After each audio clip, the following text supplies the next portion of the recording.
C'est la musique d'un feuilleton, ça. Vous le faites bien. Comment ça va, Yann? Ça va bien, Thierry. Les nouvelles technologies, ça, c'est votre domaine. Et alors, on va carrément découvrir une usine. Oui.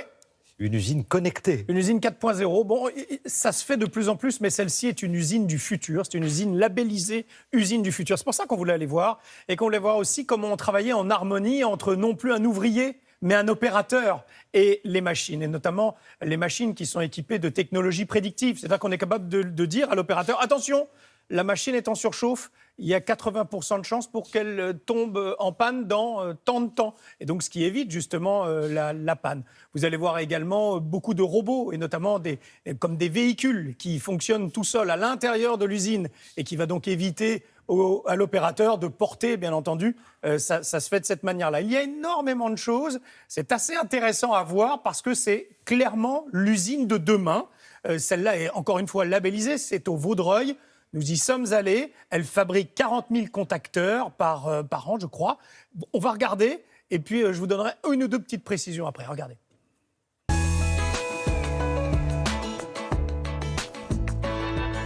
Vous êtes ici dans un site qui a été labellisé Industrie du futur. Donc on est une vitrine de l'Alliance pour l'Industrie du futur, parce qu'on a déployé des solutions qui permettent à nos clients de découvrir comment est-ce qu'on transforme une usine en usine 4.0, en usine digitale, en usine numérique. Le changement, il est surtout sur la compétitivité de l'usine et l'attractivité de l'usine. La réalité augmentée, ça fait partie des solutions que nous avons mis en place sur le site.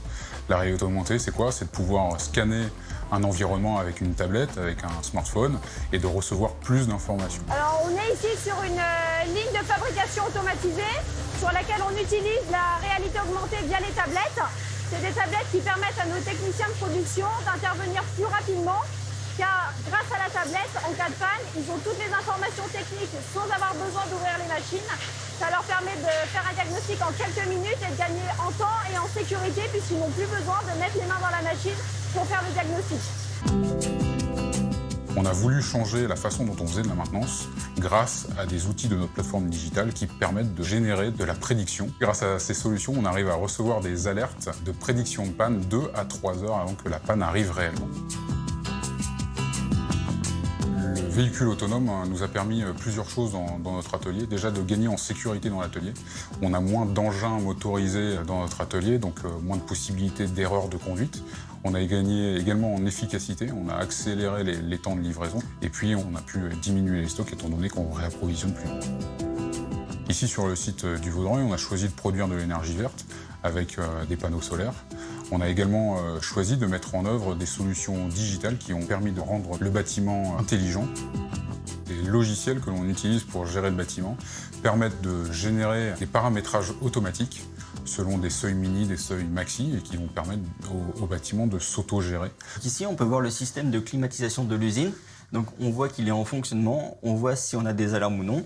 Ensuite, l'idée, c'est d'aller sur le logiciel suivant et de voir sa consommation jour par jour. On a vu 30% d'économie directement sur les consommations électriques, et cela dès le premier mois qu'on a installé le système. Une usine digitale, c'est une usine qui est plus ouverte sur le monde extérieur. Il y a plus de connexion Internet vers l'extérieur. Donc on a voulu protéger le site avec des solutions de cybersécurité pour continuer à utiliser notre outil industriel sans subir d'attaque. L'Industrie 4.0, c'est une réelle opportunité pour nos opérateurs d'augmenter leur niveau de compétences et de les accompagner dans leurs tâches au quotidien.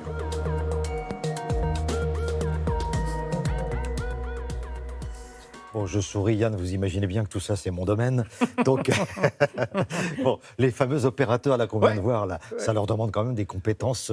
Différentes maintenant, effectivement. Ils doivent interpréter les données qu'ils reçoivent et ils ont des data analystes au-dessus d'eux, que vous avez vu là, qui viennent justement parler avec eux et faire en sorte qu'ils appréhendent mieux. Mais vous l'avez compris, cette transformation technologique, elle coûte de l'argent. Simplement, en 2 ans seulement, grâce aux économies d'énergie qu'on peut mettre en place à l'intérieur, vous avez rentabilisé cette transformation. Rien que sur les pompes à chaleur, la gestion des pompes à chaleur, ils ont économisé 10% justement de ce que coûtaient les pompes à chaleur à l'intérieur de l'usine.